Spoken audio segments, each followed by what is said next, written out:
Feeling तो बहुत ही बढ़िया है।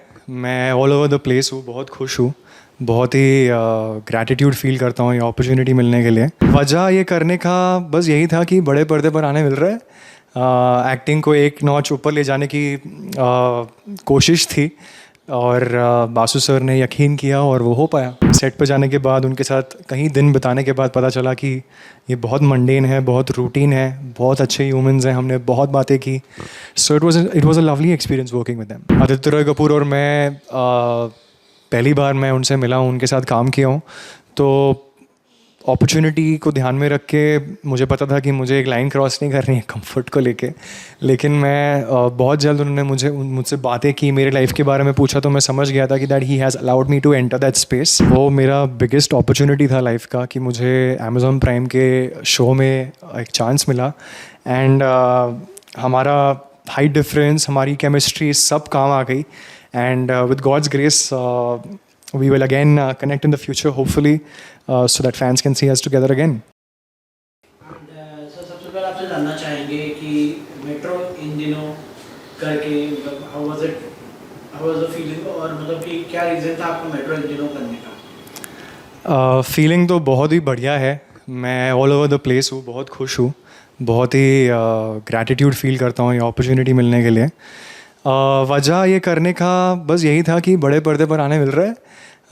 एक्टिंग को एक नॉच ऊपर ले जाने की कोशिश थी और बासु सर ने यकीन किया और वो हो पाया।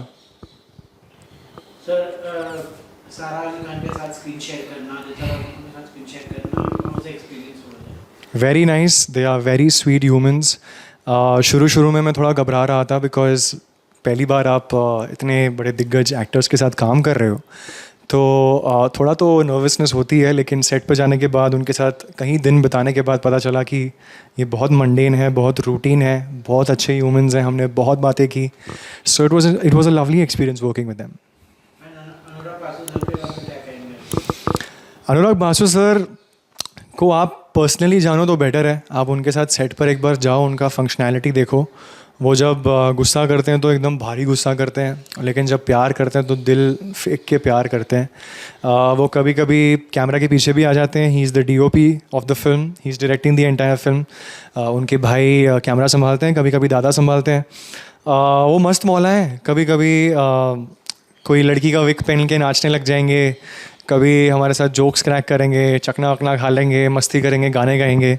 तो उनके साथ सेट पे काम करना is a very good learning also, कि कोई चीज़ स्ट्रेस लेके होता नहीं है। और उनका तौर तरीका भी काफ़ी अलग है सेट पे काम करने का, which was very interesting for me. Set पर हाउ वाज द मतलब कितना फन माहौल था और कितना फन एक्सपीरियंस था आपके लिए? बहुत फ़न था। हमने इतने मज़े किए।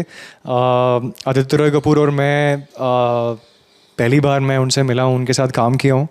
तो अपॉर्चुनिटी को ध्यान में रख के मुझे पता था कि मुझे एक लाइन क्रॉस नहीं करनी है कंफर्ट को लेके। लेकिन मैं बहुत जल्द उन्होंने मुझसे बातें की, मेरे लाइफ के बारे में पूछा, तो मैं समझ गया था कि that he has allowed me to enter that space. तो हमने बहुत बातें की। मेरा सबसे ज़्यादा बॉन्डिंग उनके साथ ही हुआ है। एंड बाइक राइड्स की बातें की, वेकेशंस की बातें की, ट्रिप्स की बातें की, ट्रैवल की बातें की, दादा के साथ बहुत टाइम स्पेंड किया। So it was a beautiful experience. आपका जो कैरेक्टर है इस फिल्म में, तो मतलब कैरेक्टर आपका रियल लाइफ पर्सनालिटी से कितना मेल खाता है? देखिए, मेरा कैरेक्टर फिल्म में एक कॉर्पोरेट एग्जीक्यूटिव का है। वो हर वक्त काम ही कर रहा होता है। इसके लिए वो चुमकी को ज़्यादा वक्त दे नहीं पाता है, समझ नहीं पाता है। चुमकी की थोड़े प्रॉब्लम्स हैं जिनको वो एड्रेस कर रही है कि, और आनंद उन्हें अटेंड नहीं कर पाता है। ऐसा मेरे लाइफ में बिल्कुल नहीं है। I am not a corporate executive. I am someone who is an artist, I am an actor. This is my job to show different roles and different ways of living. So उन सबको ध्यान में रख के हम आनंद और कुश में ज़्यादा सिमिलैरिटीज़ नहीं है। सिमिलैरिटीज़ की बात की जाए तो अगर फिल्म में मतलब कि कई सारे मतलब जैसे आपने कहा कि सारे लोगों को एड्रेस करनी कुछ प्रॉब्लम्स उनके, बट आप ध्यान नहीं दे रहे होंगे जी। बट इन रियल लाइफ में अगर कोई ऐसी लड़कियां आपके ऐसे एड्रेस करे, ऐसी लड़कियाँ क्या होता है सर? ऐसे नहीं, मैं समझ गया आपका सवाल कैसा है। जैसे मैं अपनी ज़िंदगी जी रहा हूँ उसके हिसाब से तो मैंने ये ध्यान में रखा है कि मैं कभी अपने आप को कम्प्लीटली ऑक्यूपाइड नहीं रखता हूँ।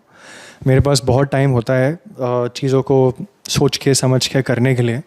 तो सिर्फ लड़कियाँ नहीं, लड़के भी, मेरे दोस्त, मेरे परिवार भी, जब भी उनकी दिक्कतें होती हैं मैं हमेशा सुनता हूँ। और मेरे साथ कैसा है कि आई नेवर कीप ग्रजेस, मुझसे होता नहीं है। It's not a part of my system. तो मेरे हिसाब से कैसा है कि कहीं पे कोई प्रॉब्लम अगर है तो वो आप एड्रेस करके आप शेयर कर दो, तो उसका हल हम तुरंत निकाल दें, तो फिर उससे हम आगे बढ़ सकते हैं पीसफुली। आपने ओटीटी भी किया है, तो दिल दोस्ती ड्रामा के फरजान का रियल लाइफ खुश में कितना डिफरेंस है? देखिए, दिल दोस्ती डिलेमा में फरजान का जो किरदार था वो मेरे लाइफ से बहुत मिलता जुलता है। बस फ़र्क ये था कि बैक स्टोरी और करंट स्टोरी में फ़र्क है। जो फरजान की बैक स्टोरी थी और जो मेरी बैक स्टोरी है उसमें थोड़ा सा फ़र्क है। बाकी हम एक जैसे ही हैं। उनका सोचने का तरीका, उनका बात करने का ढंग बहुत ही सिमिलर है मेरी तरह। डायरेक्टर ने बहुत जल्दी पहचान लिया था, इसके लिए मुझे उन्होंने कास्ट किया। आपका सबसे मेमोरेबल मोमेंट ऑन सेट कौन सा था? मतलब कि कौन सी सीरीज का जो हमेशा कहते हैं कि फर्स्ट जो रहता है हमेशा मेमोरेबल रहता था, आप क्या कहेंगे उसके बारे में? आई थिंक फर्स्ट प्रोजेक्ट होता है तो उसे आप कभी भूल नहीं सकते। तो मेरा सबसे मेमोरेबल मोमेंट मेरा फर्स्ट प्रोजेक्ट का रैप था, जब अनएक्सपेक्टेडली मुझे मुझे कान में आके मेरे डायरेक्टर ने मुझे कह दिया था कि Kush, you rapped. So it was a very emotional moment for me. मैं काफ़ी रोया था, काफ़ी समझने की कोशिश कर रहा था कि यार अब ये ख़त्म हो चुका है, इतने महीने हमने साथ में बिताए हैं। लेकिन आगे आगे जैसे साल बीते, वक्त बीता, समझ में आया कि this is a part and parcel of life. लेकिन that moment was very special for me. क्या आपको ज़्यादा मजा आता है रोमांस करना में या थ्रिलर में, सस्पेंस करना में? फ़िलहाल तो मैं एक्सपेरिमेंट कर रहा हूँ। एक्सपेरिमेंट करके ख़ुद को टेस्ट पे नहीं डाल रहा हूँ कि मुझे ज़्यादा क्या पसंद है या ज़्यादा क्या नहीं। लेकिन मुझे लगता है कि इस देश में प्यार ही है जो सबको आगे ले जाता है। तो आई थिंक रोमांस। अपनी मॉम को फ़ोन करके रोल बताना, वो मूवमेंट थोड़ा और डिस्क्राइब करिए। मैं दिल दोस्ती डिलेमा शूट ख़त्म करके वापस मुंबई आ रहा था और मैं फ़्लाइट में ही था जब मुझे पता चला कि मुझे मेट्रो इन दिनों के लिए फ़ाइनल कर दिया है। तो बट ऑब्वियसली मेरे लाइफ में मेरे माँ से ऊपर कोई आता नहीं है मेरे लिए। आई थिंक सबके लिए यही सेम बात होती है। सो उनसे शेयर करना वाज द बेस्ट फीलिंग। बात करते करते ही मुझे गूज़बम्स आ रहे थे एंड बस टेक ऑफ के पहले उनको बता दिया था and this was the best moment of my life. Basu sir का फिल्म मिल रहा है करने के लिए एंड मॉम को नहीं बताऊंगा पहले तो किसको बताऊंगा। मॉडलिंग से एक्टिंग तक की जर्नी कैसी रही? इजी ट्रांजिशन था या full of surprises? I think मैं ऐसा इंसान हूँ जो I take the day as it comes. कोई ट्रांजिशन वैसे होता नहीं है। मेरा मॉडलिंग अभी बरकरार है, चल रहा है। मेरा ब्रेड एंड बटर, मेरा सारा खाना पीना सब कुछ मेरे मॉडलिंग से आ रहा था। सो मैं मॉडलिंग को कभी ऐसे डिसरिगार्ड नहीं करूँगा, गुड बाय नहीं बोलूँगा। तो कहने जाओ तो फिर कोई ट्रांजिशन है नहीं, साथ साथ दोनों काम चल रहे हैं एंड फोकस्ड होके और डेडिकेटेडली काम करना है with passion. That's it. Karan Johar के साथ पहली बार मिलके क्या बात हुई और क्या याद रह गई? करण सर से मैं पहली बार मिला था एक इवेंट पे। हमारी बात बस इसी चीज़ को लेकर हुई थी कि मैं बड़ा लंबा हूँ और उन्हें अच्छा लगा कि मुझे अच्छा लगा कि उन्होंने मुझे याद किया, क्योंकि मेरा जो पहला शो था दिल दोस्ती डिलेमा, उसके लॉन्च इवेंट पे करण जौहर सर ही कंपेयर कर रहे थे स्टेज पे और उन्होंने हमको इनवाइट किया था स्टेज पे जब हमारा शो लॉन्च हो रहा था। एंड जिस इवेंट पे मैं करण जौहर को मिला हूँ सर से, मैं I was just taken aback that he remembered me. So it was a very special moment. Back to back lead role मिल रहा है, टैलेंट है या नेटवर्किंग स्ट्रॉन्ग है? सर मुझे लगता है कि जब भी आपको कोई काम मिलता है तो उसमें सब चीज़ें, it's a miscellaneous effort. So talent भी है, कहीं ना कहीं लक भी है, कहीं ना कहीं नेटवर्किंग भी ज़रूरी होती है। तो it's a mix of everything. क्या आपको लगता है हैंडसम होने का प्रेशर भी होता है इंडस्ट्री में या सिर्फ एक्टिंग पे फोकस रहता है? प्रेशर मैं लेता नहीं। मुझे पता है फॉर अ फैक्ट कि मेरा फोकस सिर्फ काम करना है। उसके लिए जो जो भी चीज़ें आती हैं उसमें, जैसे अपना रूटीन हो गया, sleeping routine, eating routine, how you look, how you feel, fitness हो गया, this is a part of discipline. So I think discipline is very important, बाकी सब फिट हो जाता है। दिल दोस्ती डिलेमा के बाद डीएम को फ्लड आया होगा, सबसे इंटरेस्टिंग डीएम का रिव्यू क्या मिला? वो समझ नहीं पा रहे थे कि फरजान रियल लाइफ में है नहीं, वो फरजान से मिलना चाह रहे थे, तो बस इसी उम्मीद में लगे पड़े हैं और मैं अभी भी उनसे मिला नहीं हूँ। आशा करूँगा कि मैं उनसे बहुत जल्दी मिलूँ। रियल लाइफ में आप ज़्यादा रोमांटिक हो या थोड़ा मिस्टीरियस, लेकिन आपका कौन है वाला? I think I am a mix of both. आपने बोला रोल मेंटेन चैलेंजिंग था, क्या पर्सनल डेमोस भी टैप करने पड़े फॉर ऑथेंटिसिटी? कहीं ना कहीं आपको करने पड़ते हैं, बिकॉज जब भी आपको एक किरदार दिया जाता है कोई भी एक प्रोजेक्ट में, तो you need to go back to your personal life, past में झाँक कर या तो आपके करंट एक्सपीरियंसेस को झाँक कर कोई इमोशंस और कोई चीज़ों को टैप करना पड़ता है समझने के लिए कि वो आप यूज़ कर सकते हैं कि नहीं। सो हाँ, थोड़े मोमेंट्स थे जहाँ मुझे टैप करना पड़ा, बिकॉज वो सीन्स के डिमांड्स थे, and I think it really worked well for me. को-स्टार्स के साथ ऑन स्क्रीन केमिस्ट्री नेचुरल आती है या रिहर्सल्स के पीछे पूरा जुगाड़ होता है?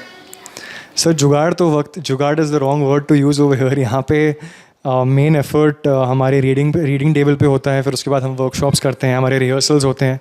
क्या होता है कि रिहर्सल्स में आप ब्रेथ समझ लेते हो एक दूसरे का, आप टेम्पो और आप आइडिया समझ लेते हो कि आपको किसके साथ एक्ट करना है, किसके साथ सीन शेयर करना है, कितना आपको थ्रो करना है, कैसे आपने उसे इवेंचुअली सेट पर जाकर परफॉर्म करना है। So it just makes it easier. Next film में इंटीमेट सीन हो तो ज़्यादा ऑकवर्ड होता है या प्रोफेशनल बन जाते हो उस मोमेंट में? Sir, intimacy is a very subjective topic and it's a very detailed topic. It's also sensitive because मुझे लगता है कि not everyone is open to it, लेकिन intimacy coordinators भी होते हैं काफ़ी projects में, and professionally maintain करना ज़रूरी होता है, क्योंकि you never want to accidentally cross boundaries and you never want to make anybody feel uncomfortable. So I think you should always take care of the intimacy roles. Always have consent of the other actor and also know how much are you comfortable with doing. आसमारा के साथ on screen romance लोग देखने बोल रहे हैं, reels भी बन रही है, तो क्या कहना चाहिए?